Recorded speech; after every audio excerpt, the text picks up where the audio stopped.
desde la ciudad de Dar es Salaam, Tanzania.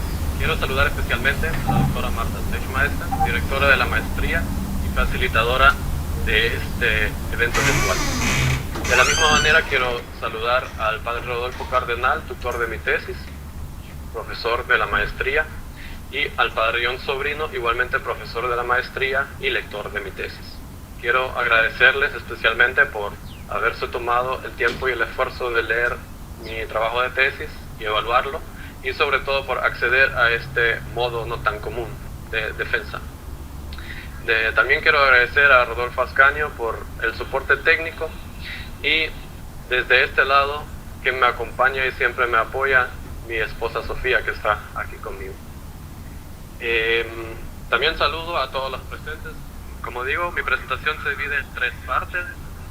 Primero, desde el trabajo, el estado de la situación actual y los objetivos, para luego introducir la metodología que apliqué en mi trabajo de tesis.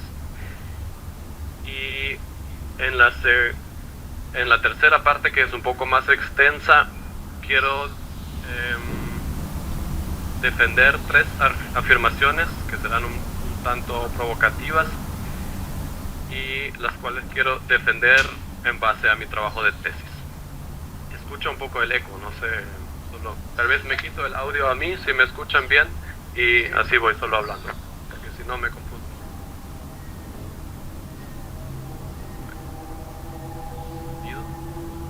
Mucha tecnología misma. Hoy, 23 años del fin de la guerra civil en El Salvador, el país sigue siendo uno de los países más violentos del mundo. Las tasas de homicidios son las más altas de este siglo, y la sociedad vive una terrible angustia y un terror permanente. Los políticos y los medios de comunicación responsabilizan de este ambiente de violencia básicamente a los pandilleros. Obviamente las pandillas no son la única causa de la violencia en El Salvador, pero tampoco se puede negar que ellos tienen una gran parte y una gran responsabilidad en este ambiente, y causan una gran angustia en la sociedad. Ante esta realidad me parece sorprendente y preocupante que la producción académica alrededor del tema aún es muy escasa. Asimismo, la Iglesia no se ha pronunciado casi en nada respecto al tema. Son muy escasos los documentos y pronunciamientos oficiales, y son casi ausentes las reflexiones teológicas sobre el tema.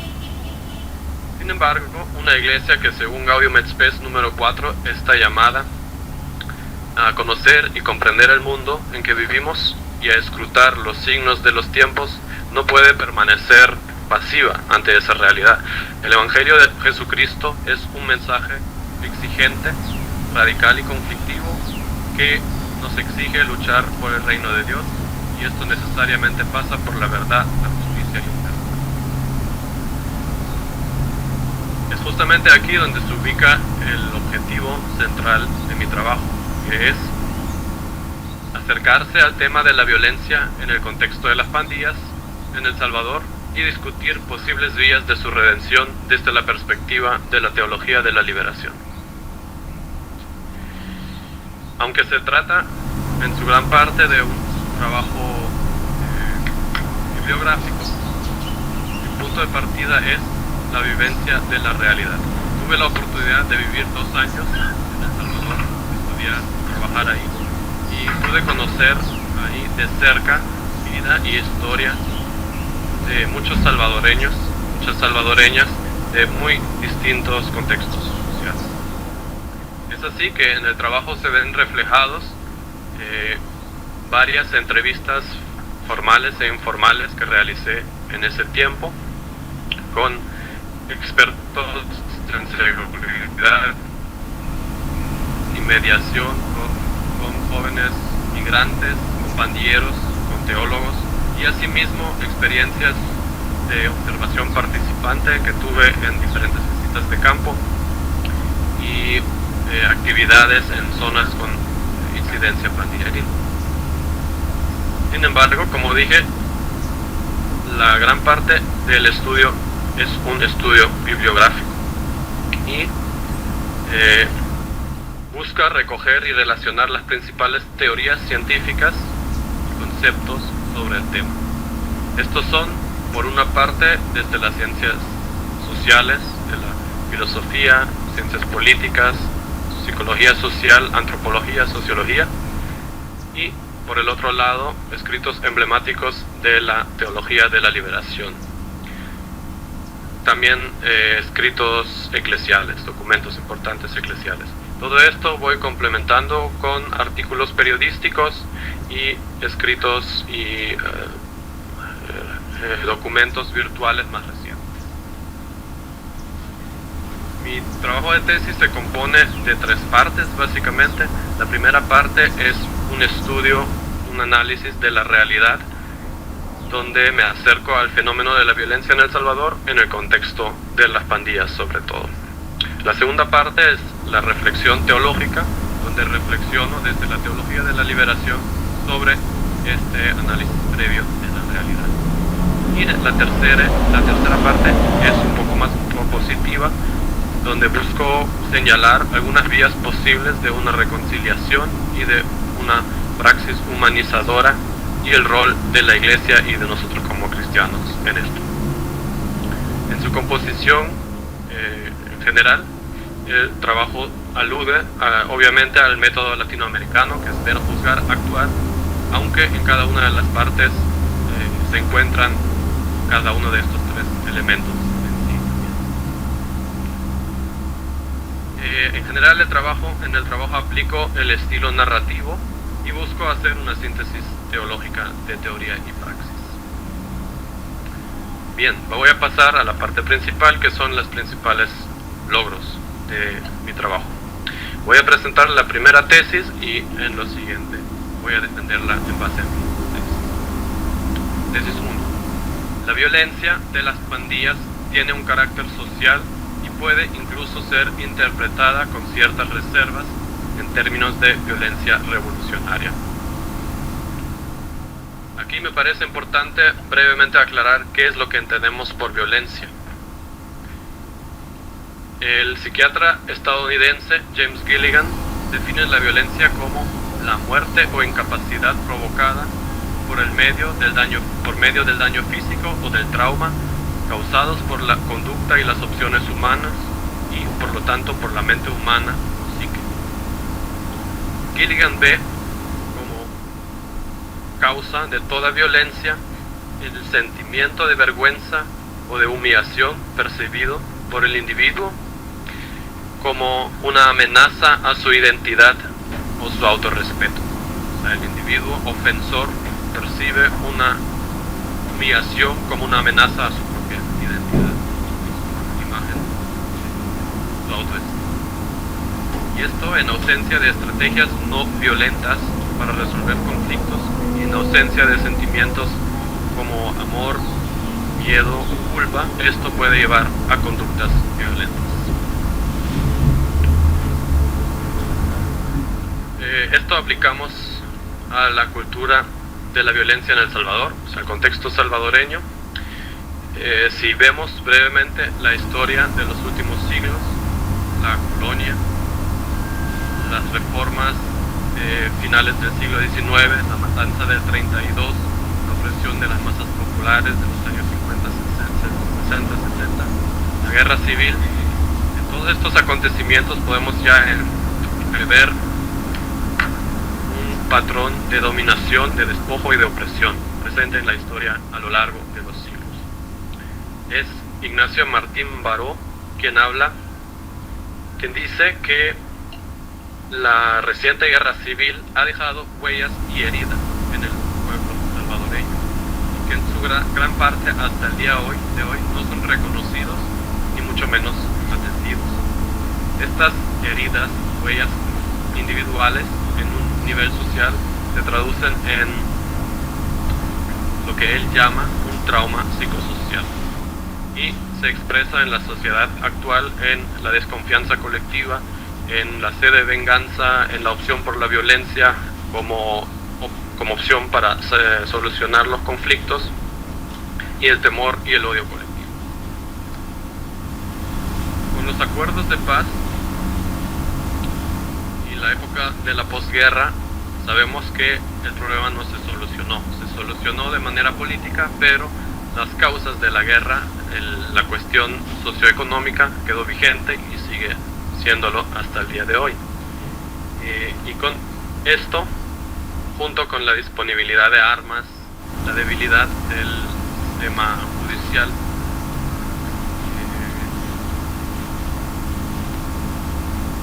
y desplazamientos, migraciones, todos estos factores, la cultura de la violencia se sigue profundizando mucho más. Desde la década de los 80 podemos decir que la economía salvadoreña además se convirtió de una economía agroexportadora en una economía neoliberal. Se iban haciendo más y más escasos los empleos y mucha más gente se vio obligada a emigrar a los Estados Unidos. Después de esta breve reseña de la cultura de la violencia, paso un poco a lo más causal, acercarme a lo posiblemente causal de la violencia en El Salvador, que yo llamo aquí una antropología de la violencia en la era neoliberal. Me baso en el filósofo italiano Giorgio Agamben, que habla... ¿Me pueden escuchar? Bien hablar al micrófono. Sí, perfecto. ¿Sí? Sí. Sí, okay. No despegues el micrófono. Él habla de la noción del soberano. El soberano, para él, es alguien quien tiene poder para poner en vigencia las leyes y para suspenderlas. Decide sobre el ámbito de lo legal. Sin duda, en esta época, este soberano son los nuevos señores, que podemos decir de esta época son las grandes corporaciones transnacionales, y en un nivel nacional la nueva oligarquía neoliberal. Como antípoda o contraparte a ese contrapeso, a ese soberano, surge, según Agamben, una nueva clase de despojados, de desarraigados, de donadies, quienes están fuera de la ley porque no la pueden pagar. A esta nueva clase él llama Homo Sacer, en latín, el hombre sagrado. Y es una persona condenada por el pueblo, viene del antiguo derecho de Roma, condenada por el pueblo, que puede ser asesinada por cualquiera y cuya muerte por lo general se queda en la impunidad. Homo Sacer entonces es el esclavo moderno, es económicamente ineficiente, socialmente irrelevante y es una víctima, obviamente. Lo único que tiene y que vale es su duda vida biológica, como lo dice Agamben. Ahora, el Homo Sacer está expuesto por su propia naturaleza a una permanente violencia y su ambiente es la deshumanización. Ahora, dice Agamben, como el Homo Sacer, tanto como el soberano, también el Homo Sacer tiene un poder sobre la vida y la muerte. Eso tal vez no parece tan obvio en un primer momento, pero el sociólogo inglés Stephen Eisenhammer ha trabajado este punto más a profundo. Dice que cuando el Homo Sacer, en su intento de convertir lo que él tiene de su vida meramente biológica, convertirlo en una vida más valiosa, que realmente se puede llamar vida, puede escoger, porque no tiene otra opción, la vía de la violencia y desencadenar destrucción y violencia. Esta violencia en este contexto neoliberal puede resultar muy terrible y muy difusa también. Y es en este momento que se cuestiona el sistema legal, se crea una alternativa tal vez al sistema legal y se desmorona el equilibrio social. Esto, digo yo, es lo que justamente está ocurriendo en El Salvador en las últimas 2 décadas. Hay que entender aquí las pandillas como fenómeno social que responden a un contexto histórico concreto, que es permeada por la violencia y la exclusión social. Así como lo entiende el PNUD, entiende las pandillas como un resultado extremo de la incapacidad de la sociedad salvadoreña de proveer oportunidades reales para su gente en este caso particular para los jóvenes. Pasamos a la reflexión teológica.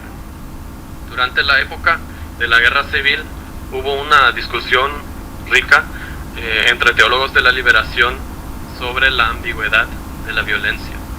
Y varios teólogos de la liberación, entre ellos Ignacio Ellacuría, John Sobrino y también Monseñor Romero, admitieron, en base a los escritos de Medellín también, admitieron la violencia revolucionaria bajo ciertas condiciones y incluso la vieron como necesaria en este momento histórico, muy a diferencia de la violencia terrorista. Ignacio Ellacuría define la violencia terrorista, cito, como el uso de la violencia, sobre todo física, contra personas indefensas, sean civiles o no, con el objetivo de aterrorizar y por lo tanto es siempre reprobable. Fin de la cita. No cabe duda que hoy en día las pandillas en El Salvador están ejerciendo ese tipo de violencia, y eso está en los medios y en todos lados. Incluso son tildados ahora por la policía como terroristas. Ahora, considerando que la sociedad misma es corresponsable de la génesis del fenómeno pandilleril, también podemos ver esta violencia como una respuesta a las condiciones históricas concretas de exclusión y por tanto como una revolución ciertamente difusa contra un enemigo difuso, el enemigo neoliberal, un enemigo sin rostro. Y en este sentido la violencia revolucionaria de los pandilleros sería, tal como lo conceptualiza Ellacuría, afirmar la vida negada, sobrevivir frente al imperio de la muerte y liberar de lo que impide una realización mínima del ser humano mismo. De Ellacuría. A pesar de todo eso, es obvio que la pandilla, la violencia, aunque ejecuten las pandillas, es absolutamente, en todo caso, reprobable. Coincide con la violencia terrorista y, por lo otro, no cumple con lo más propio de la violencia revolucionaria, que es la defensa propia o la lucha por el bien común y la justicia. Sin embargo, queda esa noción de violencia revolucionaria, aunque difusa, porque los pandilleros son víctimas del pecado estructural y de esa situación histórica, y que podemos derivar de ahí que la violencia, aunque no parezca tan obvia, de las pandillas tiene implicaciones políticas. Esto, a su vez, tiene consecuencias serias para la teología y la praxis social, pastoral. Aquí es donde va.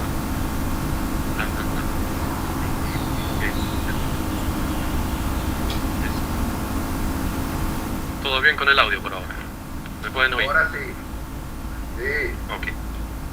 Segunda tesis. Las personas miembros de pandillas representan un rostro actual del pueblo crucificado. A pesar de las recientes transformaciones sociales políticas en el marco del neoliberalismo, sigue habiendo obviamente víctimas en El Salvador. Muchos de ellos son las víctimas de siempre. Hoy son victimizados en la sociedad los pueblos indígenas, las trabajadoras de las maquilas, la comunidad LGTBI, los jóvenes que viven en las áreas, en las zonas marginales, las mujeres y los migrantes indocumentados.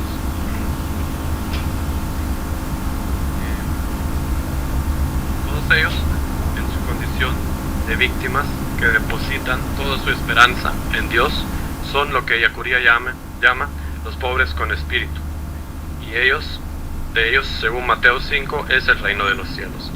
En cuanto crucificados por los pecados del mundo y convertidos en desecho por los hombres mundanos, esas personas conforman indudablemente una parte del pueblo crucificado. Y en analogía con la pasión de Jesucristo, también se identifican con el siervo doliente de Yahvé. Muchos de ellos además son crucificados múltiples por las maneras de crucifixión antiguas y estructurales, y hoy además por la persecución de las pandillas. Sin embargo, en el transcurso de la globalización, la realidad se ha vuelto más compleja. No podemos hablar ya tan fácilmente como en la era de la época de la guerra civil de víctimas y de verdugos. No sabemos exactamente cuáles son los frentes, todo es mucho más difuso. Por eso me parece importante revisar y actualizar algunos conceptos y categorías teológicas. Quiero aquí discutir si los pandilleros forman parte del pueblo crucificado. Las pandillas en sí obviamente están fundamentadas sobre la violencia y su modus operandi es la vida loca, es diametralmente opuesta al reino de Dios. Sin embargo, quiero ver a los pandilleros desde la perspectiva del pueblo crucificado, no por ser pandilleros primeramente, sino por ser jóvenes miembros de pandillas que en su momento histórico, por la exclusión social, no tuvieran otra oportunidad que unirse a una pandilla. Desde la lógica del siervo, digo aquí las categorías que proponía un sobrino, los pandilleros serían, digo yo, aquella parte del pueblo crucificado con menos cara humana, más deshumanizados, y a quienes la humillación y el desprecio social permanente les han quitado lo último que tenían de vida y de amor. Tal como reza el cántico, ellos son hombres de dolores y familiarizados con el sufrimiento. Isaías 53:3.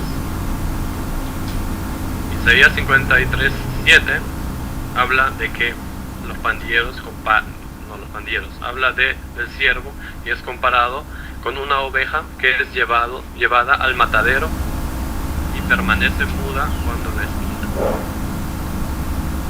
En la actualidad, lo hemos visto en los últimos meses y los medios están llenos de sus ejemplos, pandilleros están masacrados impunemente en todo el país, y su eliminación está incluso celebrada por los medios, pedida y aceptada por los políticos. Ahora bien, obviamente los pandilleros no mueren de manera muda y indefensa, sino están en una guerra abierta contra sus adversarios, más que nunca, ya sean policías, militares o civiles. Así que obviamente no podemos hablar simple y sencillamente de la inocencia y de la pureza del siervo en comparación con los pandilleros. No podemos decir que ellos son inocentes y puros, así nomás. Además, esto es un punto muy delicado en cuanto a las víctimas, y por eso hay que tratarlo de una manera con mucho cuidado y mucho respeto. Sin embargo, trato de recurrir nuevamente al concepto para mostrar que de alguna manera los pandilleros son inocentes. Recurro a González Paus. Según él, cito: si los hombres obran el mal, es porque son hijos o miembros de esa humanidad empecatada, la cual es sede primaria del mal. Esto ahora no significa que el pecado estructural está desvinculado del pecado personal. Es más bien que el pecado estructural y el personal se reproducen recíproca y dialécticamente, y claramente está vinculado.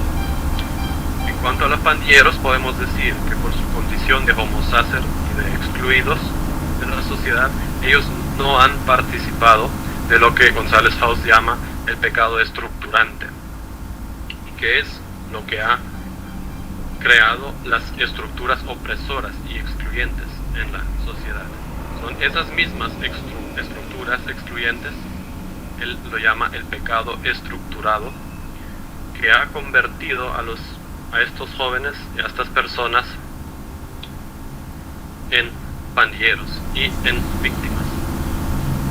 La propia violencia pandilleril, a su vez, es en este sentido una reacción a la constante victimización estructural y como tal es externa y posterior al pecado del mundo.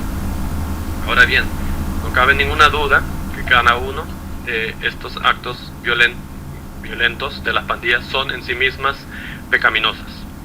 Esto es así.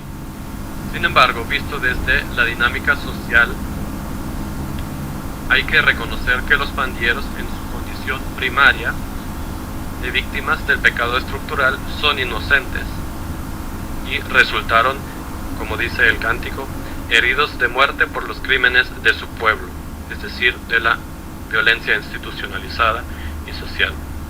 Y de esta manera sí se aproximan a la figura del siervo doliente. Dicho esto, hay que señalar también que la inocencia, aunque es muy importante, no es la característica principal del siervo doliente y del pueblo crucificado. Y tanto como dicen Ellacuría y Sobrino, también el pobre es parte del pueblo crucificado, no por su virtud personal o su pureza, sino por ser víctima del pecado del mundo. Y lo principal, dice Ellacuría, de la identificación del pueblo crucificado o del siervo es, cito Ellacuría, que sea aceptado como tal por Dios. Ahora, en un segundo y último paso, que resulta tal vez un poco más escandaloso, afirmar en sintonía con el pueblo crucificado que los pandilleros son sujetos principales de salvación desde abajo, que poseen un significado potencial humanizador y ofrecen esperanza y un gran amor, parece a estas alturas de la actualidad casi cínico o un tanto absurdo. Sin embargo, quiero mostrar que esto no es así. Si hablamos de humanización, es porque nos encontramos en un ambiente de máxima deshumanización. Y si hablamos de potencial humanizador, hablamos de una potencialidad, de la posibilidad de realizar algo aún no realizado. Dado el alarmante nivel de la violencia en El Salvador, y mucho más en el contexto directo de las pandillas, esto es obvio, que es un ambiente de total deshumanización y no requiere de más explicación. Ahora, al asesinar, desmembrar, torturar y violar, los pandilleros además son reproductores de esa deshumanización.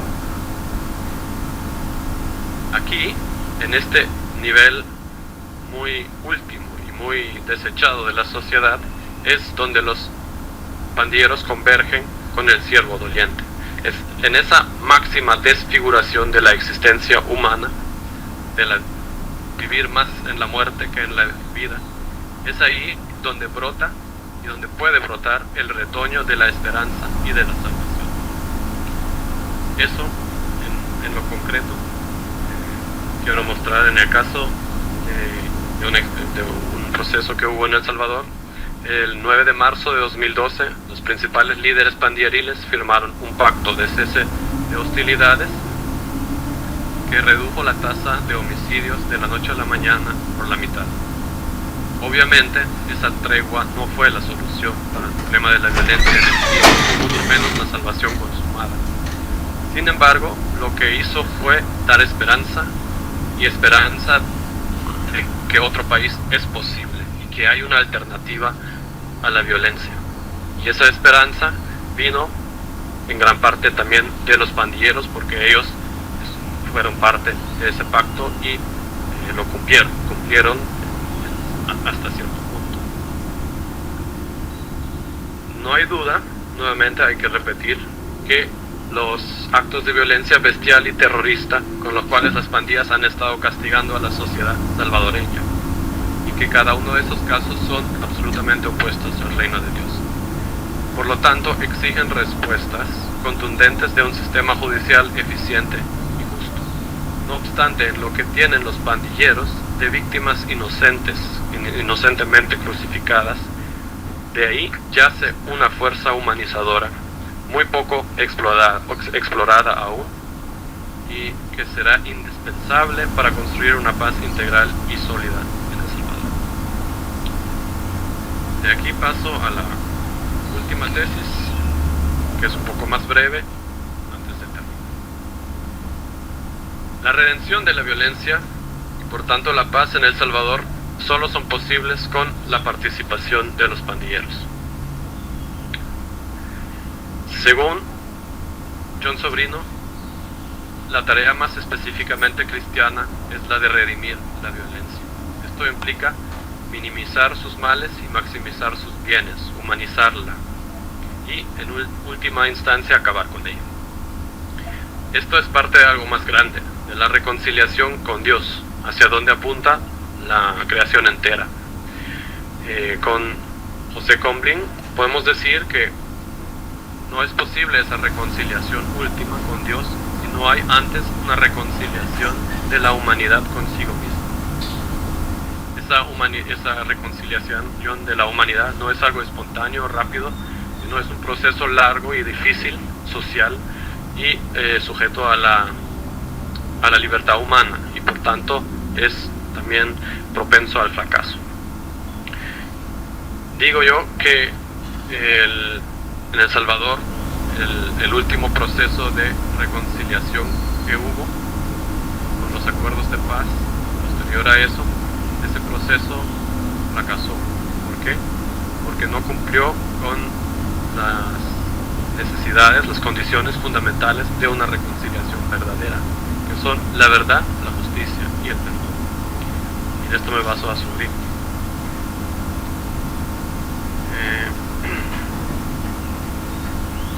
Hoy, después de más de 2 décadas de una reconciliación perdida, se puede decir, lograr una reconciliación verdadera en El Salvador, pienso, es aún mucho más complicado, es más difícil, porque las heridas antiguas de la guerra, aún no curadas, se sobreponen por las nuevas heridas que son causadas en la actualidad y en gran parte también en el contexto de las pandillas. Argumento en mi trabajo de tesis que es la misión y responsabilidad principal de la Iglesia, fundamentada en el Evangelio, ser promotora de una reconciliación verdadera y de construir una cultura de paz en El Salvador,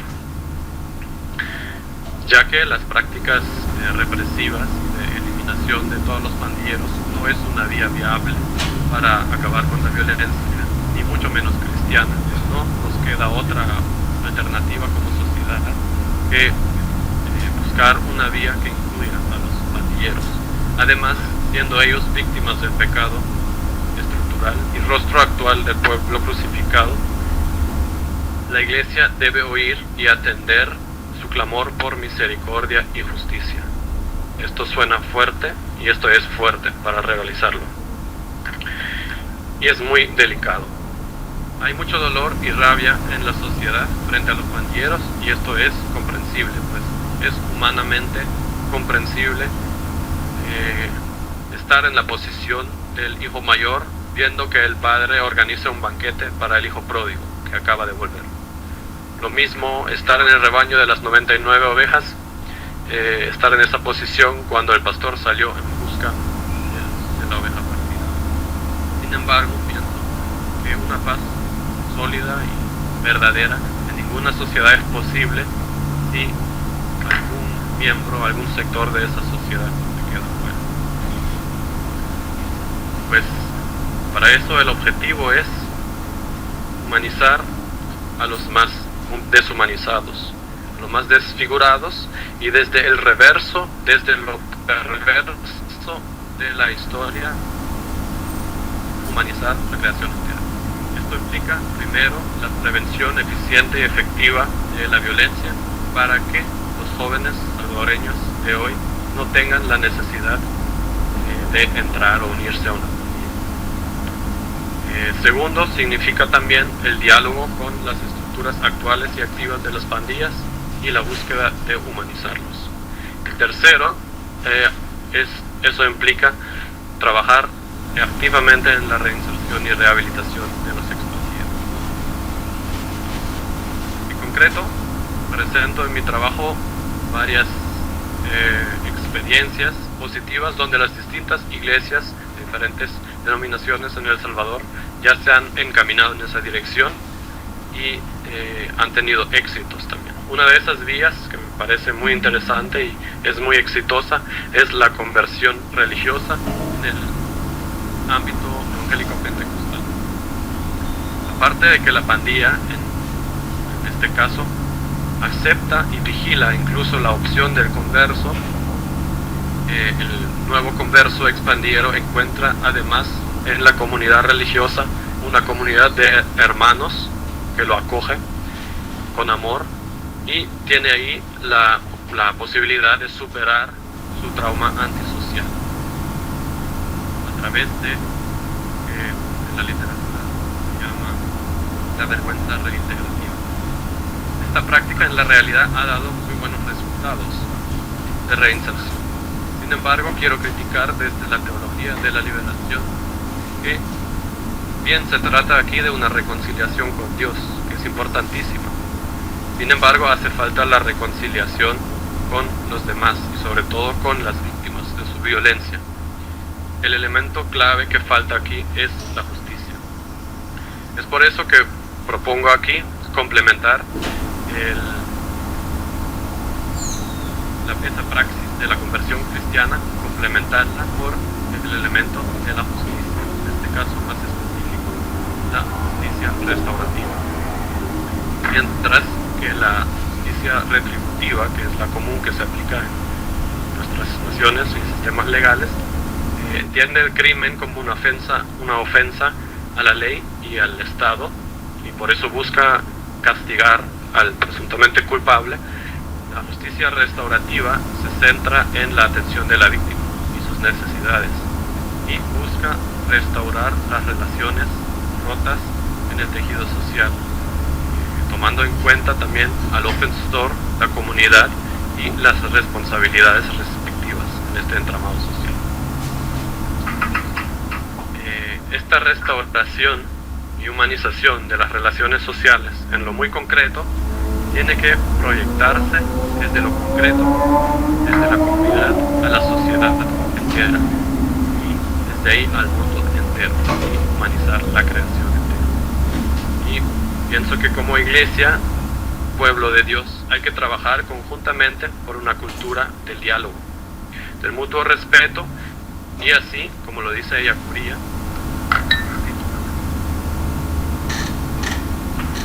y esperanzadamente creer y tener ánimos para intentar con todos los pobres y oprimidos del mundo revertir la historia, subvertirla y lanzarla en otra dirección.